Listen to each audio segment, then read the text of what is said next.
Hello guys, kalau korang belum daftar lagi TN26, daftar sekarang. Sebab apa? Sebab akan ada lucky draw RM RM100,000 dan prize money yang lumayan. So, pada yang belum daftar, boleh daftar sekarang. Okay guys, satu lagi untuk teknikal TN26 tahun ni, kita punya teknikal adalah 10 cent. Okay, so bila 10 cent ni memang event kita gempak. Sebab apa?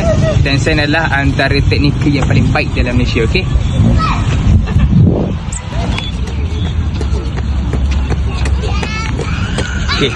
dan akhir sekali, siapa-siapa yang datang Terengganu tak tahu nak lari kat mana, so korang boleh lari dekat ni, kawasan kita. Kita ada sediakan running trail dekat mana? Dekat kawasan Pantai Batu Buruk.